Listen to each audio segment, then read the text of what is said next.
Alors, chers auditeurs, lecteurs et internautes de AIM Radio, bienvenue dans La Relève. Aujourd'hui, nous maintenons notre thème de la fois passée, qui est l'impact de la bonne gouvernance en République démocratique du Congo. Nous accordons la parole à l'honorable Jean-Jacques Mamba. Bonjour les amis. Bonjour. Nous avons eu une discussion très intéressante la fois passée. Et malheureusement, faute de temps, nous n'avons pas pu la terminer parce que le thème choisi est un thème qui est très vaste. Donc nous avions convenu de continuer ce vendredi.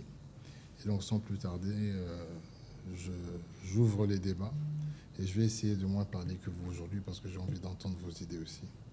Donc celui qui est prêt pour l'ouverture des débats prenne le micro et s'exprime. Merci beaucoup pour la prise de la parole. Bonjour à tout le monde.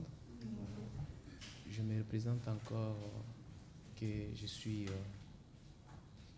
finaliste étudiant en relations internationales et spécialiste en politique internationale. Autrefois, en parlant sur l'impact de la bonne gouvernance, j'avais essayé de griffer le boa pour connaître par quelle voie devrait sortir les venins. Et aujourd'hui, je suis venu inventer le boa. Sans plus tarder, de prime abord, je vais devoir m'agglutiner ou me cramponner sur quelques critériums pour pouvoir m'y exhiber de la bonne gouvernance donc, que nous sommes en train de décortiquer. Parler de l'impact de la bonne gouvernance, c'est de parler aussi de la priorité au renforcement des institutions. En général, la qualité des institutions et prospérité riment de pair.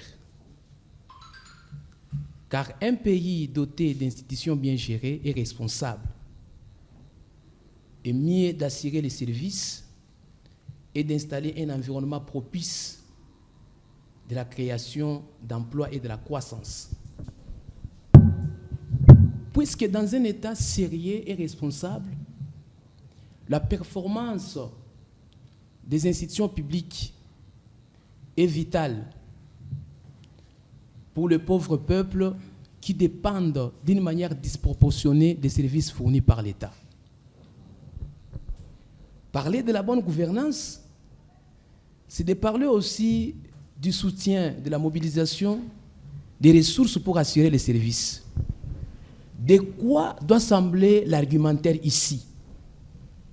La moitié des pays à faible revenu lèvent moins de 15% de leurs produits intérieurs bruts en impôts, contre une moyenne de 34% d'environ dans les pays de l'OCDE. Cet écart tient à une marmaille de problèmes dans le pays pauvre comme le nôtre ici, qui n'a pas cette capacité de savoir comment gérer les entreprises publiques et étrangères, qui se soustrait à leurs obligations fiscales, à la défiance de la population, allais-je dire, des structures informelles non enregistrées. La faiblesse des services fiscaux, le déficit de la gouvernance et l'absence totale de la coopération internationale en matière fiscale.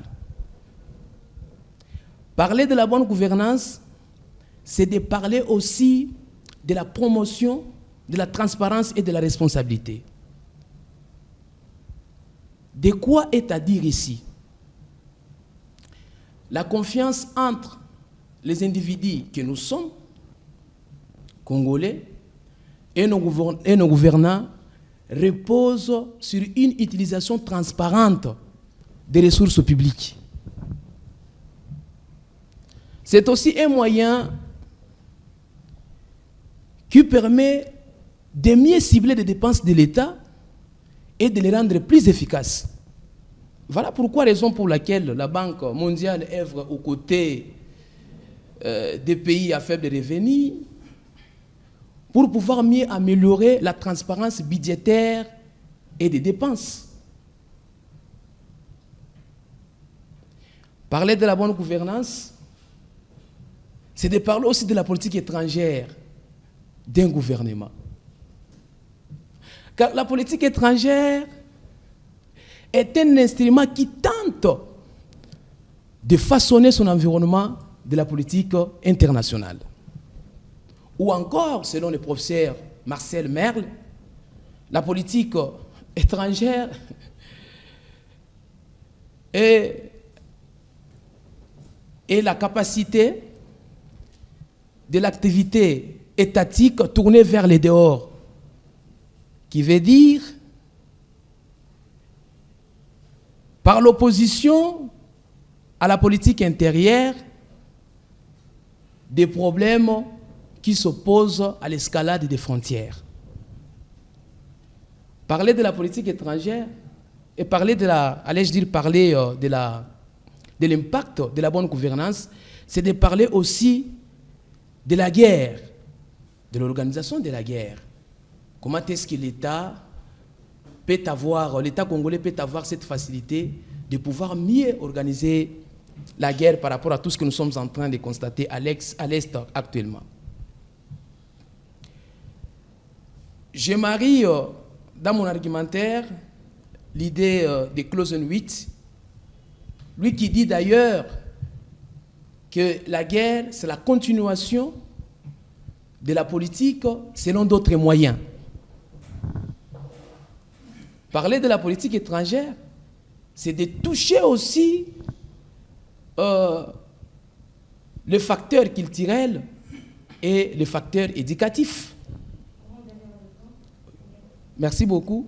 Et qui sont d'ailleurs les facteurs qui font à ce que le pays puisse se comporter en puissance. Pour ne pas se laisser dans un sentiment obscur de vitalité, que j'appelle d'ailleurs, qui est caractérisé par les syncrétismes, ou dans une situation organo-affectivo-nébulaire qui est caractérisée par la singularité entre le moi et le non-moi. Tu as inventé le boadé, mais il faut chuter. Hein? Merci beaucoup, honorable. Je suis déjà à la fin. J'en profite aussi l'occasion pour l'information, selon le timing qui nous est resté. Je suis également le professeur de la psychopédagogie aux humanités. Je vous remercie. En tout cas, merci beaucoup pour la parole et surtout merci beaucoup à mon évincier pour son intervention très magistrale. Oui, par rapport à l'impact de la bonne gouvernance, nous dirons que pour y arriver, il y a les éléments qu'il faut respecter. Sinon, si on ne respecte pas ces éléments, nous serons là à prêcher la bonne gouvernance, mais sans impact en soi. Parmi ces éléments-là, on peut parler d'abord du respect des textes. Parce que nous sommes dans un pays où, certes, dans plusieurs pays, on viole la Constitution, mais nous faisons partie des pays où la Constitution elle est violée par le dirigeant, mais aussi par nous citoyens. Voyez-vous un peu?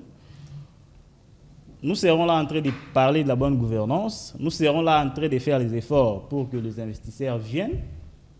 Le chef de l'État sera là en train de faire des voyages par semaine, je ne sais pas moi, 3 voyages, 4 voyages. Mais tant que déjà nous avons ces statuts-là, qui non le pays, et en fait, le statut du pays est imposé par une corruption à outrance, en tout cas, les investisseurs n'y viendront pas. Je parlerai dans ce sens-là même de certaines choses de l'article 99, qui parle sur la déclaration du patrimoine des membres du gouvernement, etc.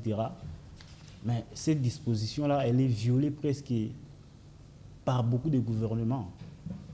Il y a peut-être dès le départ, vous pouvez déclarer votre bien, vos patrimoines, mais à la fin, Parce que déjà, quand on parle de déclarer, si vous ne déclarez pas dans un tel délai, vous êtes appelé démissionnaire. Maintenant, en fait, cet article-là n'est pas... En fait, c'est pas vraiment trop riche. Pourquoi? Parce que déjà, quand on parle dès le départ, non, vous pouvez, plutôt si vous ne déclarez pas, et à la fin, vous êtes réputé démissionnaire, mais on ne parle pas à la fin du mandat, parce que vous pouvez terminer votre mandat comme ça, le gouvernement, quand l'autre gouvernement arrive, ces gouvernements-là qui venaient de partir là, la majorité des ministres, la majorité de ces gouvernements-là ne déclarent pas. Voyez-vous un peu? Donc, nous sommes dans un pays où on viole les textes presque tous les jours. Mais aussi, je dirais que beaucoup de gens peut-être peuvent voir que non, c'est un petit problème juridique. Les gens violent, mais on avance, voilà, on est en train... Mais ça donne une mauvaise image du pays à l'extérieur. Donc, moi, quant à ça, moi, je dirais d'abord que non, nous devons appliquer la loi. Parce que vous verrez que non, et les gouvernements, et les dirigeants, et nous, la population, et nous, les citoyens, tous nous violons, on viole nos lois, la Constitution, les dispositions qui régissent, n'est-ce pas, les bons fonctionnements des institutions. On doit d'abord y voir de ces côtés-là pour bien parler de l'impact de la bonne gouvernance. Merci beaucoup. Avec le temps, nous allons prendre la parole. Merci beaucoup pour la parole. Je ne vais pas traîner sur ma présentation puisque autrefois, nous étions déjà ici présents et j'estime bien qu'il y a de figures que peut-être je n'ai jamais vues, mais que nous allons peut-être nous connaître. Alors, je ne veux pas beaucoup traîner, mais je vais prendre un peu quelques argumentaires de mon voisin ici, ainsi que de l'autre de ma gauche. Je commence d'abord par, en ce qui concerne le respect de texte, puisque vous l'évoquez, moi je ne suis pas du tout mécontent, ben, j'ai été un peu épris dans mon esprit, parce que, vous savez, tout pays ou tout État s'organise par les trichements toujours d'une constitution. Alors, le respect de texte, oui, ça fait partie d'ailleurs de ce que l'on appelle le fameux slogan que j'entends toujours ici, on dit c'est l'état de droit. Parce que quand il y a l'état de droit, on parle de respect de texte. Mais je vais vous rappeler que lorsque Machiavel, dans son livre Le Prince, Machiavel dit le prince a la possibilité de combattre de deux manières. C'est-à-dire il peut combattre avec le loi et il peut aussi combattre comme une bête, c'est-à-dire comme un animal. C'est-à-dire que comme les lois ont été, ou les lois sont toujours élaborées par des personnes, et ce sont ces mêmes personnes-là qui peuvent aussi violer. Mais je ne pousse pas les gens à pouvoir violer de loi. Mais que marteler sur ces points-là, dire que cela serait peut-être la chose la mieux, qui sera une bonne chose. Moi, je dirais que c'est parmi le critérium, mais oui, mais ce n'est pas dans tout État où nous pouvons dire que les États respectent stricto sensu leurs textes. Il y a toujours des États qui violent, puisque les lois ont toujours été faites pour qu'elles soient violées. Alors, je vais prendre maintenant, en ce qui concerne les arguments de mon confrère ici. En ce qui concerne la bonne gouvernance, il faut un peu essayer de diéser là-dessus. Aujourd'hui, je verrai beaucoup plus parler non seulement de la responsabilité de nos dirigeants, mais encore de la prise de décision. Parce que la prise de décision, allais-je dire, fait aussi partie et rentre dans les critériums de la bonne gouvernance. Vous savez, lorsque vous êtes dans un pays sérieux, il faudrait aussi qu'il y ait de dirigeants censés à pouvoir prendre des bonnes décisions. Et ces décisions-là sont mariées ou je dirais, vont de pair avec ce qu'on appelle l'éthique. Parce que lorsque l'on a l'éthique, non seulement, je ne peux pas parler de la déontologie, mais comme l'éthique, c'est une valeur, et d'ailleurs, selon le philosophe Platon, qui dit que c'est la science de la vertu, la science du bien. Et lorsque nous prenons des décisions, ou lorsqu'il y a des dirigeants censés prendre des bonnes décisions, je l'espère trop bien que nous allons aussi essayer de contribuer à ce que l'on appelle la bonne gouvernance. Mais la bonne gouvernance, ce n'est pas seulement aussi prendre des bonnes décisions, surtout en ce qui concerne nos dirigeants, Mais la bonne gouvernance, c'est aussi faire la part des choses en ce qui concerne, dans la prise de décision, oui, mais essayer de résoudre les problèmes en question. Parce que nous avons plusieurs problèmes. Nous avons une kyrielle des problèmes, une ribambelle des problèmes. Les Congo a beaucoup de problèmes. Mais quelles sont les priorités pour pouvoir essayer de pouvoir trouver des solutions quant à tous ces problèmes? Moi, je suis éclairé de voir qu'il y a certaines personnalités qui s'embourbent dans des choses, moi je dirais que ce sont de viles choses, dans la mesure où ils ne savent pas prendre des décisions censées à pouvoir conduire la politique intérieure. Parce que la politique étrangère et la politique internationale, elle est nourrie d'abord du point de vue externe, parce que c'est la politique interne qui essaye de donner ou de raviver ou de requinquer d'ailleurs cette politique-là qu'on appelle la politique étrangère. Mais dans la politique étrangère, nous avons aussi une problématique concernant l'insécurité. Mais lorsque les dirigeants, dans leur prise de décision, ils ne sont pas censés à pouvoir apporter des solutions censées à pouvoir donner une espérance ou garantir ou éradiquer cette insécurité, eh ben, ce n'est pas vraiment un critère aussi censé à pouvoir contribuer à ce qu'on appelle la bonne gouvernance. Nous avons une agression. Et qu'est-ce que nos autorités, qu'est-ce que les responsables, ceux qui nous dirigent, sont en train de penser pour essayer de trouver une solution? Étant donné qu'il n'y a pas de bonne décision pour pouvoir accompagner cette bonne gouvernance, moi je dirais que de ces côtés-là, ça gâche déjà et nous sommes déjà en dehors de la plaque. Pour terminer, parce que nous courons toujours derrière le temps, je voudrais aussi ajouter une chose. Quand on parle de la politique étrangère, bien sûr, l'État doit toujours avoir une politique de ce que moi j'appellerais toujours une théorie. D'ailleurs, c'est une théorie, la théorie de l'envoûtement et des envoûtements. C'est-à-dire, un État normalement doit essayer de s'envoûter et de se désenvoûter. Mais s'envoûter à quoi?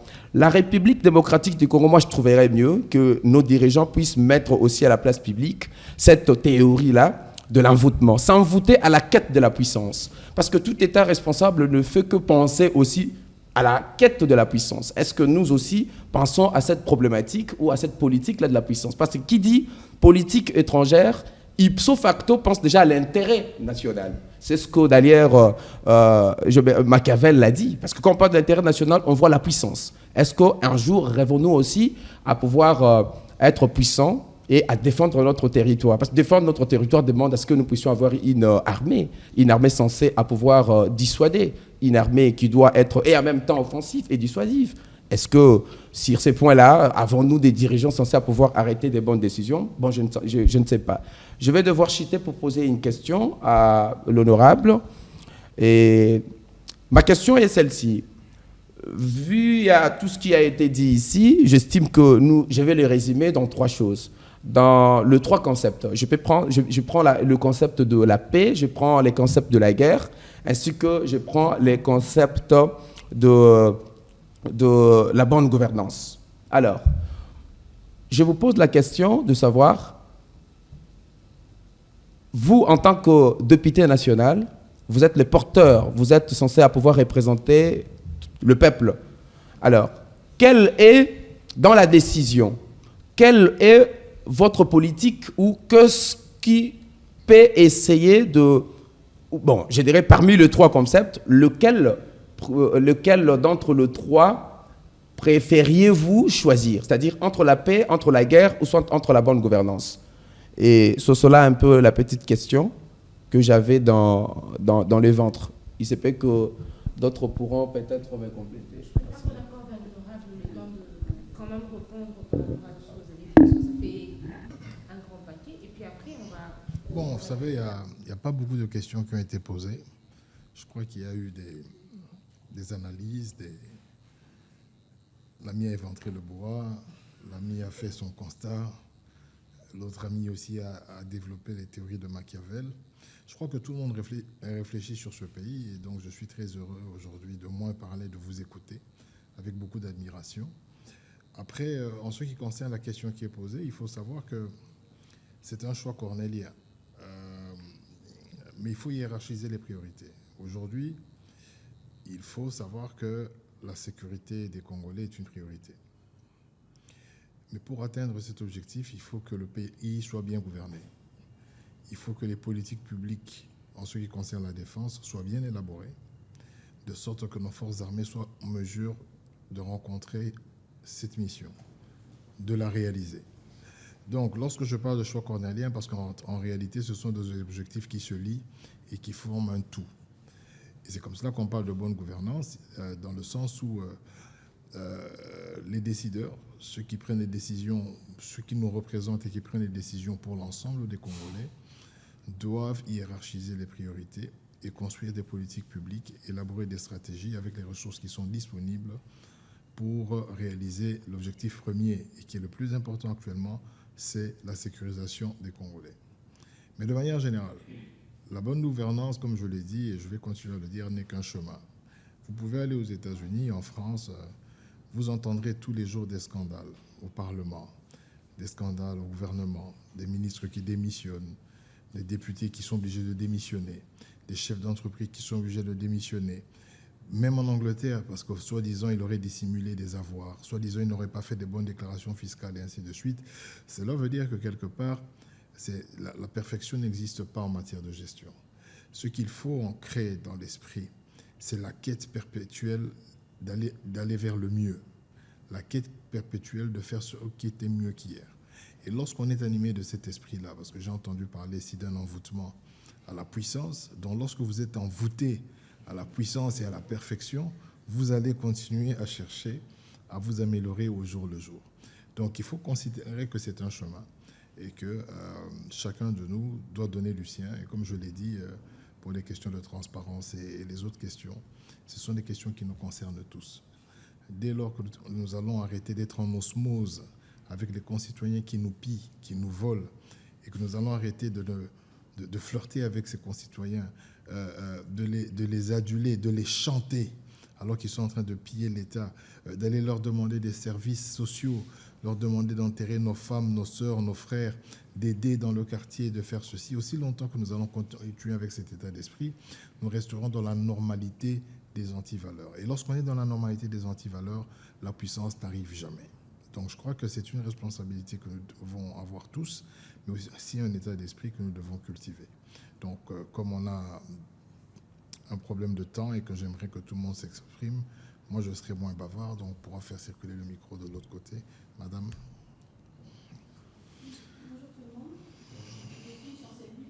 Étudiante à l'IFASIC.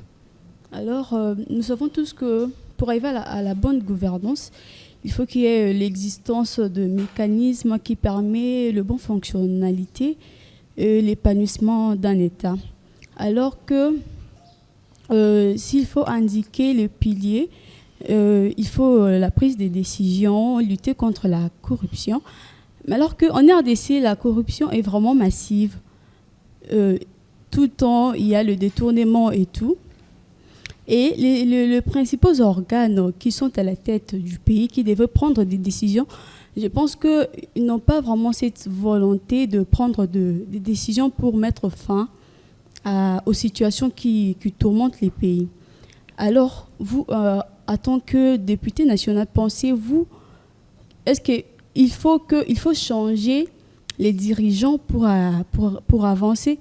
Il faut mettre de nouvelles personnes, changer tout le monde, mettre d'autres gens qui seront capables de lutter contre la corruption, contre la pauvreté et tout, pour avancer, pour enfin avoir la bonne gouvernance dans notre pays. Ok, c'est une question, mais je préfère que ça continue, je vais répondre à celle-là. Merci pour la parole. Je commence par me présenter. Je suis Enoch Mununga, étudiant à l'Université catholique du Congo en Master 2 droit. Je profite de l'occasion pour dire merci à l'honorable pour ce cadre qu'il organise pour nous, un cadre qui nous permet de nous exprimer librement. Monsieur l'honorable, j'ai deux petites questions et je poserai aussi à mon ami une question par rapport à son intervention. Mais des petites questions à l'honorable, à monsieur l'honorable. La première, au fait, vous avez dit que la sécurité est la priorité actuellement et que dans cette panoplie de besoins, nous devons suivre une certaine ligne. Ça veut dire que nous devons hiérarchiser les besoins.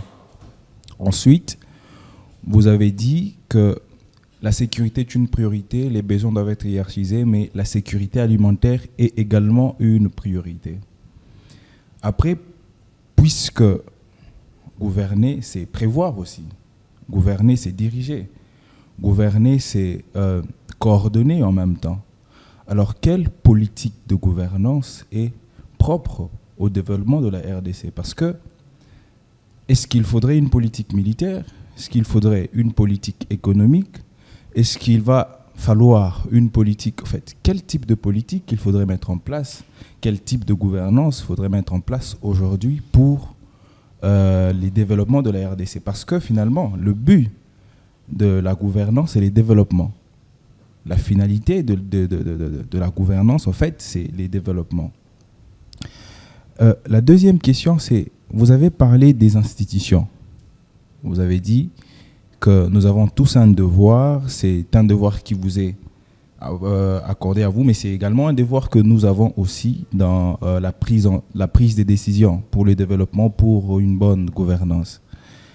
Mais aujourd'hui, on a l'impression que la seule institution qui existe en RDC, c'est l'institution président de la République.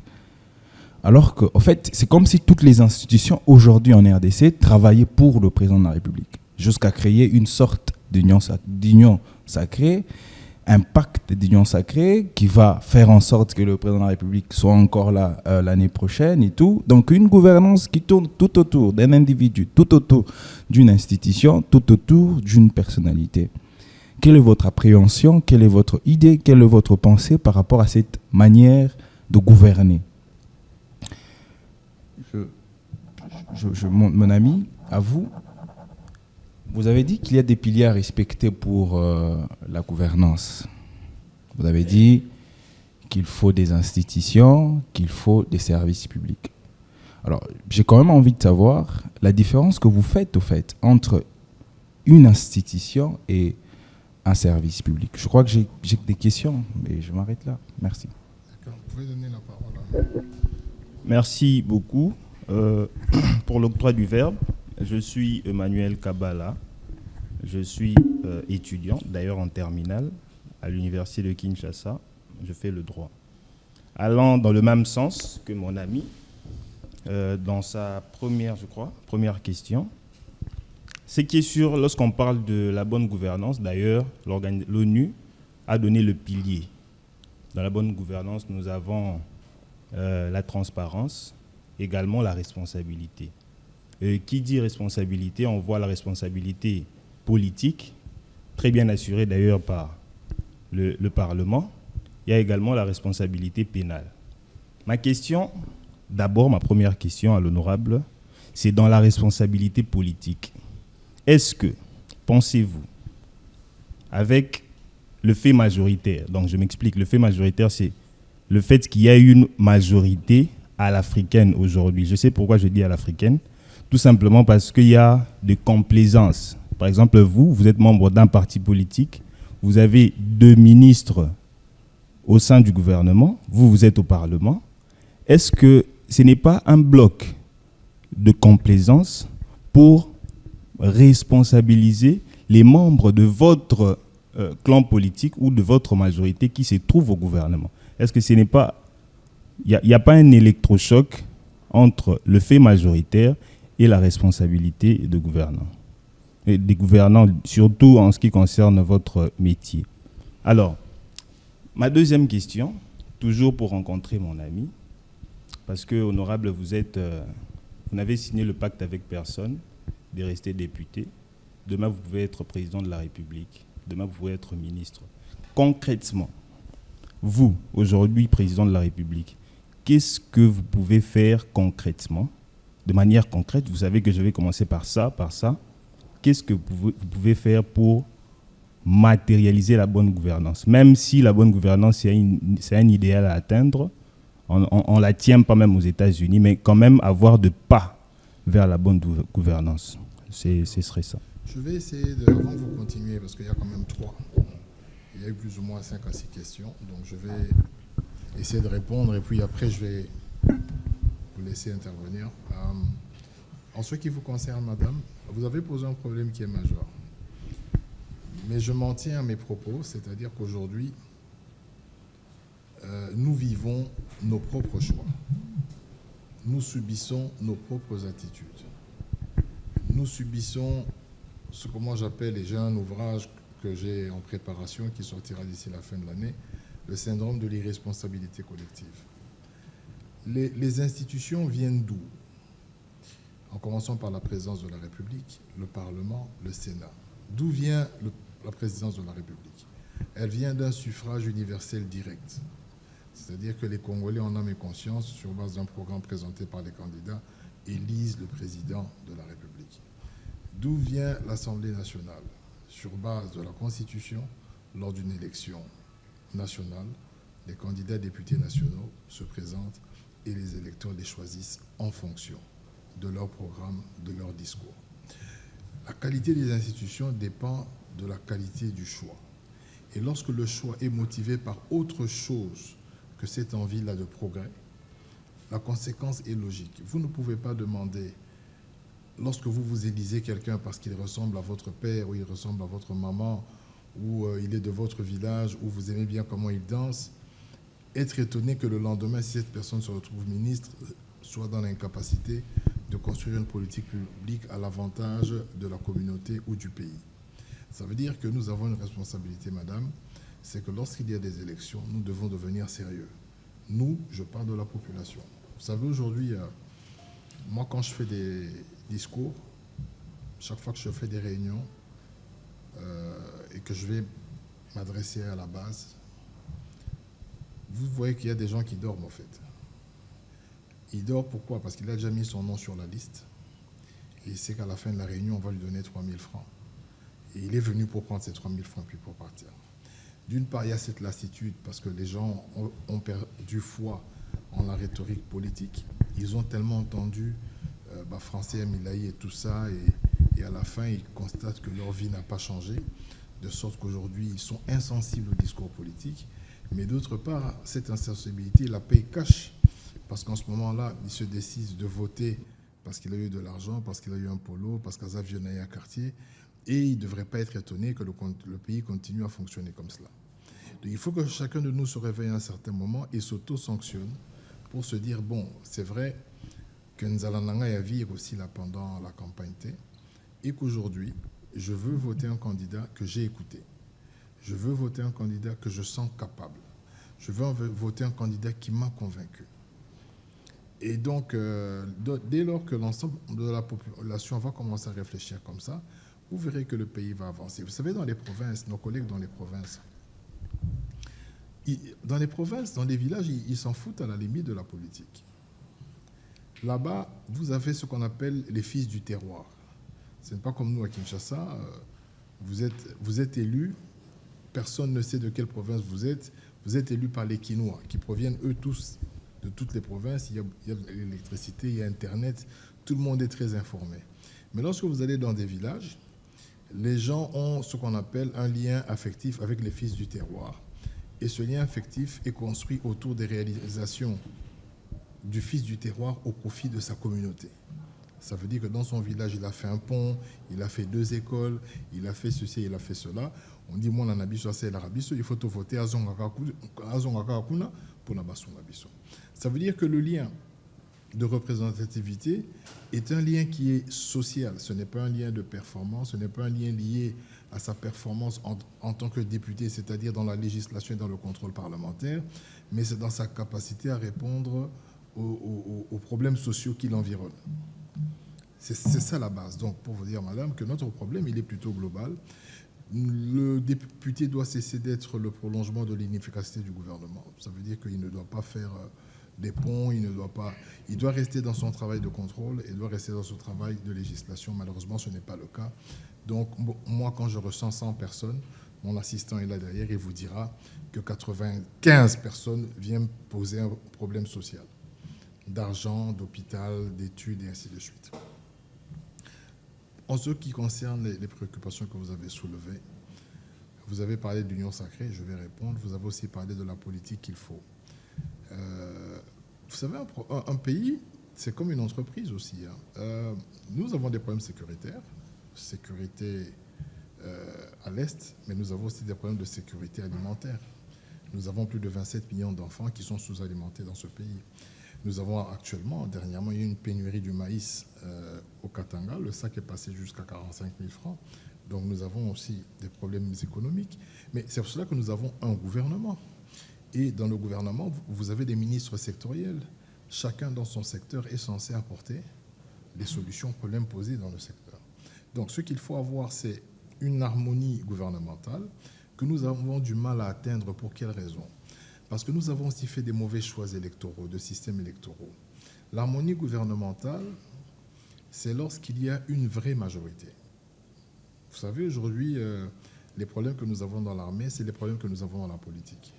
Dans l'armée, il y a eu brassage, mixage, et ainsi de suite, dont nous n'avons pas pu constituer encore. Et dans la politique, nous avons 1000 partis politiques et nous avons opté pour un système proportionnel de représentativité de telle sorte que tous les partis peuvent être représentés au Parlement. Ce qui veut dire qu'en réalité, vous pouvez avoir un gouvernement de 50 ministres avec 40 partis politiques. Et lorsque vous prenez les idéologies des différents partis politiques, vous allez constater que ce ne sont pas des partis qui ont vocation à se mettre ensemble. Vous avez des partis d'extrême droite. C'est comme par exemple à l'époque où l'UDP était dans l'opposition, le PPRD était au pouvoir, alors qu'ils sont tous de l'international socialiste. Tous les deux des partis socialistes, les uns sont des opposants, les autres sont au pouvoir. Donc, pour qu'on ait cette harmonie gouvernementale, il faut qu'au niveau de la loi électorale, nous puissions prendre le courage d'avoir des scrutins qui sont majoritaires, pour que de vraies majorités se dégagent. Et pour que les plus représentatifs puissent gérer les institutions. Comme ça, on sait qu'il y a une majorité, mais pas une majorité rafistolée, mais une majorité vraie. Je vous donne un exemple. Avec la proportionnelle, il est possible qu'une personne qui a 20 000 voix perde le siège au profit d'une personne qui a 1000 voix. La personne qui a 20 000 a été choisie par 20 000 personnes. Elle représente 20 000 personnes. La personne qui a 1000 sièges et qui peut être même suppléante ne représente que 500 à 700 personnes. Vous voyez ce dysfonctionnement? Dans une démocratie, ça pose un problème. C'est comme cela que les Allemands, ils ont un système mixte où vous avez un système majoritaire qui est aussi, dans certains cantons, on utilise le système de proportionnel. Mais il faut que nous arrivions à dégager une majorité pour que, par exemple, au pouvoir, nous ayons 2 ou 3 partis politiques. Parce qu'en ce moment-là, ça permettra à la population de les juger sur le programme, sur les programmes qu'ils ont prêchés lors de la campagne. Or, aujourd'hui, qu'est-ce que nous faisons? Nous sommes en train tous de voir quelle est la vision du chef de l'État. Est-ce que le chef de l'État réussit? Mais le chef de l'État, il est de l'UDPS. Autour de lui, il y a une union sacrée. Et dans l'union sacrée, il y a plus de 300 partis politiques. Et c'est comme ça que vous aviez vu à un moment donné Ensemble pour le changement qui quitte. Il dit qu'il n'est pas comptable alors qu'il y a le principe de la solidarité gouvernementale. Et tout le monde maintenant voit le chef de l'État. Mais le chef de l'État n'est pas à la tête d'une majorité naturelle. C'est une majorité qui est négociée. C'est vrai qu'il y a des coalitions dans les autres pays, mais chez nous, les négociations sont à outrance. Parce que vous êtes dans un gouvernement avec 40 partis politiques et vous avez 50 places.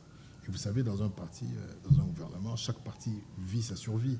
Donc, au lieu de travailler pour la réussite du gouvernement, il va d'abord travailler pour la réussite de son parti politique, ou la survie, on va dire, de son parti politique, parce qu'il va se mettre dans une posture des prochaines élections. Puis tout ça, il faut que j'existe, ce prochain gouvernement et tout ça. Parce qu'il n'y a pas d'homogénéité et il y a trop de partis politiques. On aurait moins de partis, un ministre ne se mettrait pas à réfléchir de savoir comment il va faire vivre son parti, comment il va faire des cautions, parce que vous avez des grands ensembles. Et tout le monde va travailler pour conserver la majorité et donc construire des politiques publiques et avoir la culture de résultat. Alors, pour épiloguer sur votre question, malheureusement, c'est ce qui se passe dans notre pays. Tout provient du système électoral. Nous avons un système bicaméral, vous avez un Parlement. Le Premier ministre est issu de la majorité au Parlement, mais remarquez que le Premier ministre ainsi que lui-même le président du bureau du Parlement, chacun d'eux est dans un parti qui n'a que 2 députés. Ça, c'est un problème. Le président du Parlement devait être issu d'un parti qui a une majorité au Parlement. Le Premier ministre également. Mais parce que nous sommes dans un système de proportionnel et que les alliances se font des fois en fonction aussi des intérêts géostratégiques, le président étant du Kassai, on se dit qu'il faut peut-être que le Premier ministre vienne du Katanga. Eh bien, les gens du Katanga vont se réunir en plateforme, d'accord? Ils vont désigner une personne, mais quand vous regardez les différentes plateformes qui se réunissent, elles ne se réunissent que pour les besoins de pouvoir, pas des besoins de politique, pas des besoins d'objectifs à atteindre ou de politique publique à élaborer par rapport aux promesses qui sont faites. Et ça pose un vrai problème. Donc, c'est un problème que nous connaissons depuis l'époque de Kabila, parce que nous avons très mal enfanté la démocratie. Je vous explique. Le président Mobutu était à la tête du pays. Nous naissions tous du MPR. À un moment donné, le 24 avril 1990, on a décidé de devenir un pays démocratique. Mobutu avait proposé 3 partis. Les opposants ont dit non, ce n'est pas possible. On doit avoir le multipartisme. Mais qu'est-ce qui s'est passé? Remarquez bien. S'il y a 1000 partis, vous n'allez jamais voir dans un parti politique l'organisation de l'élection du président du parti. Parce qu'en réalité, il y a eu clonage du moboutisme, c'est-à-dire le moboutisme s'est éclaté en plusieurs partis politiques. Et les gens sont allés faire le Mobutu dans chacun des partis. Ils sont allés faire des patrons. Ce que Mobutu faisait avec le MPR, c'est ce que les présidents d'après 90 ont commencé à faire dans leurs partis politiques. Et c'est comme cela que les partis se sont multipliés, parce que lorsqu'il y avait 3-4 leaders et que l'un n'était plus d'accord avec le président, il va y créer sa boutique. Donc il crée son parti politique. Dès qu'ils vont au gouvernement, qu'un aussi a des moyens et qu'il sent que bon, il est un peu étouffé par son leader, il va y créer son parti politique. Et c'est comme cela qu'aujourd'hui nous en avons 1000. Donc, comme je vous le dis, nous avons des problèmes sur la loi électorale, parce que nous devons dégager des vraies majorités qui vont faire des vrais programmes que nous pouvons évaluer, que la population, que le peuple peut évaluer, mais aussi nous avons une responsabilité collective à assumer dans le choix des personnes que nous envoyons dans les institutions. Maintenant, je vais épiloguer sur votre question, parce que je pense avoir déjà ramassé une partie de votre question. Si je suis président de la République, sans prétention aucune, je vais d'abord faire revenir les sociologues sur la table, je fais revenir les philosophes sur la table, parce que nous devons avoir une solution d'ensemble. Nous devons repenser notre vivre ensemble, repenser notre société. Après, c'est vrai que j'ai des idées très claires sur comment on relance notre économie, des idées très claires sur comment on relance notre armée. J'ai des idées très claires sur toutes ces choses. J'y travaille depuis très longtemps. Mais des choses que nous pouvons considérer comme étant banales sont finalement les germes de tout ce qui nous arrive. La première des choses qu'il faut toucher, c'est la loi électorale. Vous savez, pendant qu'on était au G13, nous avons proposé une chose qui était simple. 2 d'ailleurs, qui me semblent être essentielles. 3, je vais rajouter. La première, c'est que nous avions proposé que pendant la campagne électorale, les cadeaux soient interdits, en argent, en biens, et que tous les candidats qui allaient procéder par des cadeaux et des dons devaient être invalidés. Vous savez que j'ai été hué dans la salle quand j'ai proposé ça. J'ai été hué dans la salle, pourquoi? Parce que c'est le chemin le plus facile. Nous sommes dans l'un des pays les plus pauvres au monde. Le chemin le plus facile pour être élu, c'est faire des dons. Parce que les gens sont preneurs. Donc, moi, je voulais couper pour rendre un mot plus difficile. Les gens disent non. Il faut te payer ça. Alors, tu as payé ça, dommage, tout ça, ce que tu dis là, c'est insensé. Mais je voulais juste casser le lien de redevabilité sociale. C'est-à-dire qu'on doit élire quelqu'un sur base de sa capacité à légiférer et à faire le contrôle parlementaire. Et non pour sa capacité à réunir des mamans, à leur donner des bassines, des fonds de commerce, et ainsi de suite. Mais ce sont mes propres collègues qui m'ont hué dans la salle. Deuxième chose, j'ai proposé avec les collègues du G13 que les suppléants ne soient pas des membres de famille. J'ai des collègues au Parlement qui se sont présentés au Sénat, à l'Assemblée nationale et à l'Assemblée provinciale. Je ne vais pas citer les noms, par respect.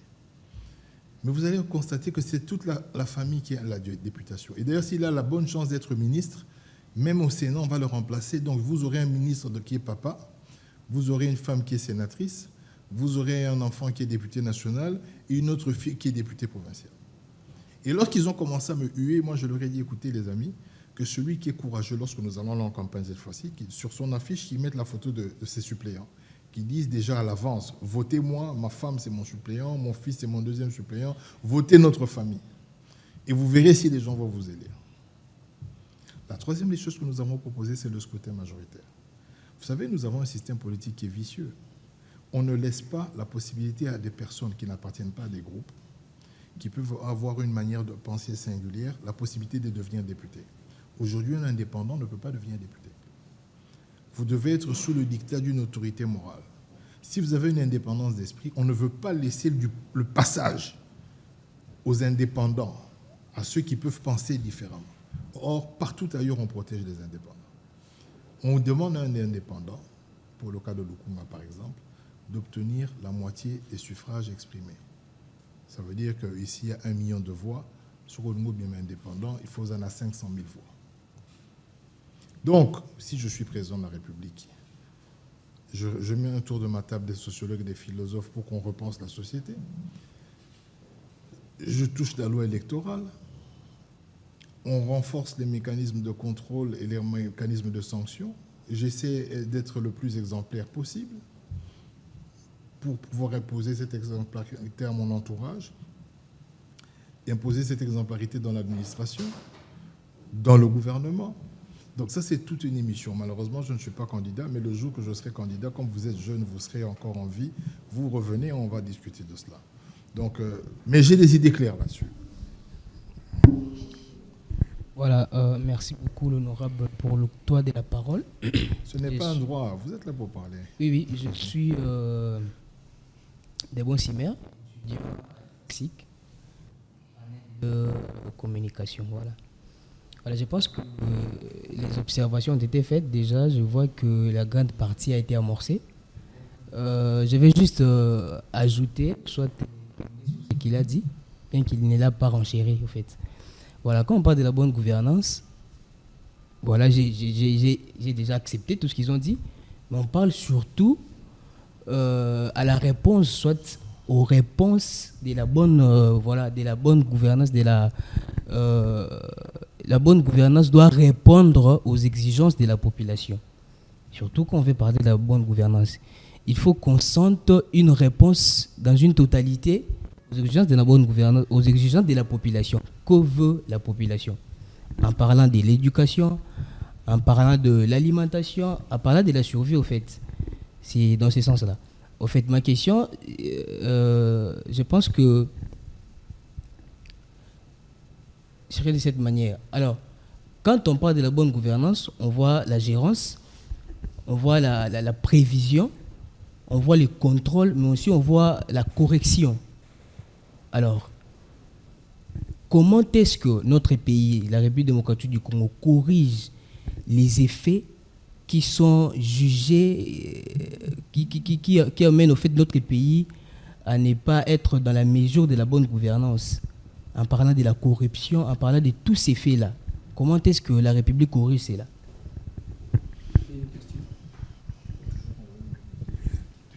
J'ai une petite question. Honorable, est-ce que le manque d'un leadership éclairé, ou le leadership éclairé est à la base de la mauvaise gestion ou, pour ne pas parler de l'impact de la bonne gouvernance? Merci. J'ai été inspiré par mon ami quand il dit que la bonne gouvernance, c'est également la correction. Aujourd'hui, il y a un fait ici à Kinshasa qu'on appelle coup de poing. Un gouverneur qui s'élève et son vice-gouverneur et commence à détruire les maisons des gens et tout. Alors, ma question est la suivante. Nous savons que pour construire une maison, il y a des droits qu'on paye. Pour avoir un terrain, il y a des certificats d'enregistrement, il y a toute une panoplie de documents qu'il faut remplir. C'est l'État qui les donne, mais on constate au fait qu'en RDC, le même État qui donne ces documents, c'est lui-même qui revient après pour dire que vous n'êtes pas dans la conformité, qu'il faut détruire, qu'il faut démolir et tout. Cela me trouble. Cela me trouble pourquoi? Parce que ce n'est peut-être pas un problème de détruire et tout, mais ce serait quand même mieux que l'on punisse également ceux qui octroient ces titres.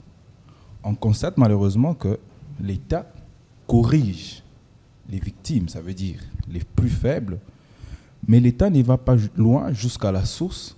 En fait, l'État n'a pas le courage de punir ceux qui octroient en fait, les documents qui permettent à ces personnes de construire dans les milieux où il ne faut pas le faire. Alors, face à cette situation, face à cette manière de gérer, Monsieur l'Honorable, qu'est-ce que, au fait, vous pouvez dire? D'accord. Je vais très rapidement parce que vous aviez posé une question à l'ami. Il doit répondre aussi. Hein? Je crois que c'est une question pertinente et bien fondée. On peut discuter même dans les couloirs par rapport au temps qu'il reste. Ok, d'accord. Bon, posez comme ça, on fait. Merci beaucoup pour la parole. En fait, avant de poser cette question, je pense bien que par rapport à ce qu'a dit les camarades qui essayaient de me recadrer, bon, je pense bien que l'éducation à la citoyenneté a vraiment sa raison d'être dans ces pays ici. Parce que déjà, quand un jeune cherche par tous les mois à défendre la corruption, la violation du texte, c'est un problème très sérieux. Vous savez, de l'autre côté, moi, je pense bien que nos députés doivent nous aider aussi. Les députés, en dehors de ces rôles-là de légiférer les lois, ils sont là aussi pour sanctionner. Je me pose la question, une question directe. Quel est le jour que l'honorable a déjà pris cette initiative-là? Voyez-vous un peu? D'accord, merci. La question est celle de savoir. Vous avez, n'est-ce pas, proposé lors de votre proposition du G13 sur les cadeaux, les dons, etc. Je pose la question, si vous allez aussi me répondre direct, si aux prochaines élections, si vous n'irez pas avec les cadeaux et les dons. D'accord. On verra de toutes les façons, on est là, on verra la manière dont ça va se dérouler votre campagne. C'est très intéressant. Je vais faire le tour, hein, comme on a commencé par là. Il faut vous remettre dans un contexte, parce que vous avez parlé des solutions, que la bonne gouvernance doit apporter des solutions au problème de la population. J'aimerais vous rassurer ici que dans aucun pays au monde, même le plus riche, c'est-à-dire celui qui a le PIB par habitant le plus élevé, je pense que c'est la Suède, tous les problèmes de la population sont rencontrés. Aux États-Unis, lorsque vous allez dans la ville de New York, il y a des coins, à New York, vous verrez des gens avec des cartons, aux États-Unis. Lorsque vous êtes à Paris, vous entrez à la porte de la Chapelle, donc au petit périphérique, vous êtes à la porte de la Chapelle, sauter l'hélicolo. D'abord, Bayaka déjà belé, ndeka ba chèque Bayaka. Bon, et quand vous regardez juste au-dessus, vous allez voir que bana banda ko ba carton.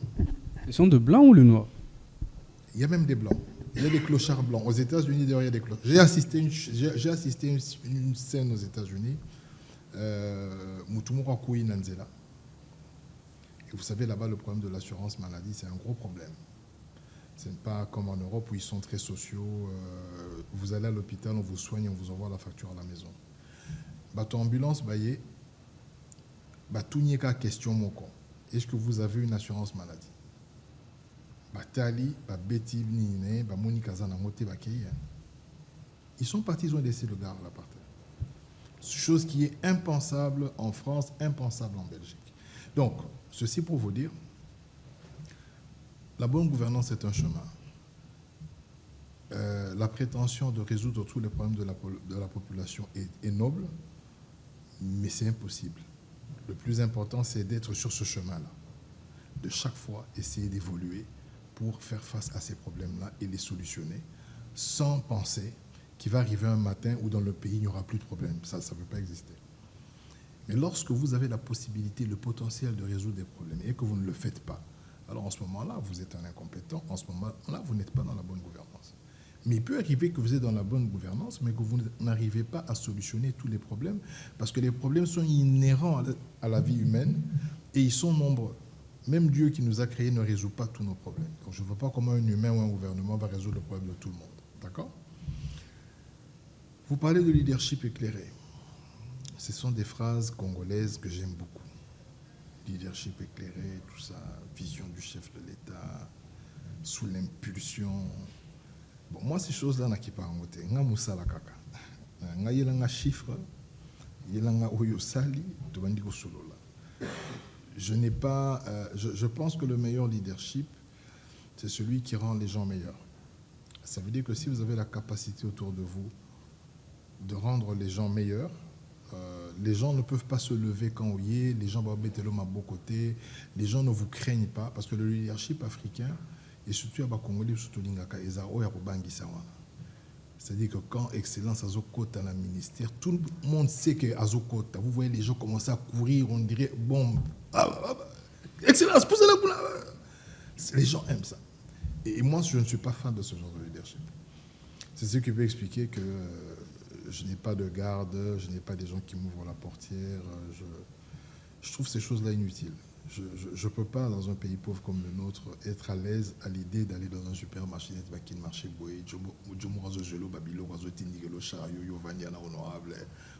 que tout le monde sache que tu vas dans un honorable. Je trouve que ce sont des choses que nous affectionnons, nous les Congolais, mais nous ne méritons pas cet honneur. Je veux dire qu'en tant que classe politique, avec les performances, avec nos prestations, nous ne méritons pas tous les honneurs autosoctroyaka. À gyrophare, pas sens unique, au check 4 pressé, tu vas résoudre quel problème? Pas de banamien.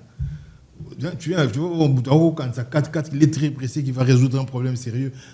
Et puis des fois dans le véhicule, c'est sa femme. Même pas sa femme, sa copine. Donc, il ne faut pas me parler de leadership éclairé, tout ça. C'est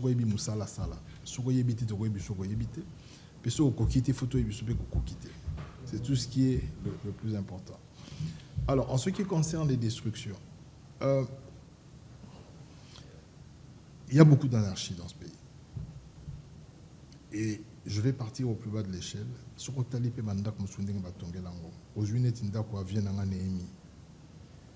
Il se décide, parce qu'il est du pouvoir, de privatiser une avenue, de la bloquer, de construire sur l'avenue. Et à cette époque-là, Mtogolobanaye a zaté. Ce sont des choses qui sont intolérables. Maintenant, le vrai problème, c'est celui au niveau de la procédure. Parce qu'en amont, il y a des actes administratifs qui sont délivrés, des actes cadastraux, la géomètre et tout ça, la autorisation de bâtir et tout ce que vous voulez, la chef divisionnaire. Vous allez construire sur base des actes que vous avez, et le lendemain, on détruit votre investissement. La question qui est posée, c'est comment est-ce que l'État, qui a donné une autorisation, peut revenir sur cette autorisation et casser? La réponse est, si, comme l'État a le monopole de la violence légitime, si l'État estime qu'en ce moment-là donné, il doit casser pour l'intérêt public, il peut casser. Mais la question pertinente est de savoir comment est-ce qu'il rencontre sa responsabilité dans l'octroi. Il y a des documents qui permettent qu'il me tourne à Tonga. Et cela doit passer par un procès, et cela doit passer par des dédommagements. C'est-à-dire, il y a le Conseil d'État. Si quelqu'un estime avoir eu ces documents bons et due forme et que sa maison a été cassée, il va accuser l'État pour dire, écoutez, voilà, j'ai eu tel document à telle date et tout ça. Là, on a cassé ma maison. L'État sera représenté. S'il gagne le procès, l'État le dédommage. Ça, ce serait tout à fait logique. Mais nous ne devrions pas encourager. Vous savez, dernièrement, il y a eu à zapper, il y a eu cassure de la RNA. C'est le fait d'un seul individu qui considérait, comme Yazo Tonga, on a pris les caillasses qu'on ne pouvait pas introduire dans sa parcelle, on a chaussé. Mayamboulale réseau bêta, ils ont obligé à redévier. Ils ont dévié et puis ils ont lié à Balabala, jusqu'à ce que Balabala nyonso et Katani. Les gens ne pouvaient plus sortir, les camions, la ville ne pouvait plus être approvisionnée par le fait d'un seul individu. Donc, nous devons condamner fermement l'anarchie urbaine, surtout en ce qui concerne les constructions. pour votre information, ça fait 2 ans que j'ai introduit une loi sur l'ordre des urbanistes. Je viens de la réintroduire. J'étais au ministère des Affaires foncières, hier ou avant-hier, parce qu'on doit travailler sur un projet relatif au morcellement. Vous savez les problèmes qu'il y a ici sur les anciennes communes, Kasavubu, Lingwala, pour le problème du morcellement. Lorsque le plan urbanistique est établi, avec des parcelles tracées, on dit à la SNEL quelle quantité, voilà, par exemple à Kasavubu, il y avait des ouvriers. On dit, bon, ici à Kasavubu, il y a des ouvriers, ils n'ont pas de climatiseur, voilà leur revenu moyen, tout ça, vous pouvez nous envoyer 5000 kW. SNEL a sali va câble il y a 5000 kW. Après 10 ans, il a changé, parce que c'était dans le plan urbanistique. Fois 10. Ça veut dire que dans une parcelle qui devait recevoir 1 kW, vous l'avez morcelé, il y a 10 nouveaux habitants avec leur famille, donc ils consomment plus. Et cette anarchie-là, dans le morcellement, est aussi la cause de beaucoup de nos malheurs. Il y a des catastrophes naturelles. Parce qu'il y a des endroits qu'on ne morcelle pas. Il y a des endroits sur lesquels on ne pouvait même pas construire. Donc on n'a pas le temps, on ne peut pas discuter très longtemps sur cette question. Donc je crois que la responsabilité incombe à l'État de rencontrer les préoccupations des personnes qui ont été légalement certifiées par des autorisations à construire, mais qui ont perdu leurs biens, de telle sorte que ces personnes-là soient dédommagées. Et votre question de savoir, monsieur l'assistant, parce que nous terminons l'émission, en 2018, est-ce que vous vous rappeliez que nous avions fait des cadeaux pendant la campagne? On a solo la makasi. On a solo la donc on a la solo là, on a dans le pont la bino. Au cas où on a dans le pont la bino, maman la bino a piscine na mbote, maman ça va, on a candidat. Eh papa, bino kaka boy, soka ko finga ngai, soka ko benga ngai na bimi wana na koti le pont. Je ne pense pas que c'est la bonne méthode de donner des cadeaux. Mais c'est vrai qu'il y a des cas. Tobimarana mbongo bozotambola, okute na muto ebisu ke vie tokovoto mengale na bona na mia makasi. Taro PC 2000 francs. Malheureusement, il y a des cas sociaux aussi pendant la campagne. Et vous pouvez aller visiter une famille. Okuti maman aza alité, azo bela makasi, azangi $10 à kisi. Tu ne vas pas dire que Europé c'est $10 à kisi. Sera singue papa sunganga italanga maman nazo bela. Même si c'est pas la campagne, okoyo okabela. Mais systématiquement prévoir des stocks de cadeaux pour la campagne ne fait pas partie de ma manière de voir les choses. Voilà.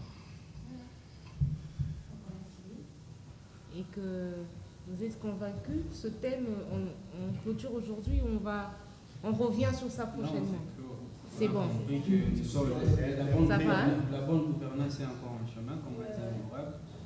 Et c'est, comme on n'a pas encore atteint la bonne gouvernance, on attend le jour où on aura les indices indiquant qu'il y a la bonne gouvernance. Et là, on reviendra pour confirmer encore l'hypothèse. Voilà, nous vous remercions de nous avoir suivis. C'était l'impact de la bonne gouvernance qui est encore en chantier en République démocratique du Congo. Nous espérons que dans les années qui suivront, les années qui viennent, nous parlerons différemment de ce thème. Nous vous remercions de nous avoir suivis pleinement. Restez connectés sur iWeb. Nous émettons depuis la 93.4. Si vous êtes intéressés, contactez-nous au 081 97 99 640. Au revoir.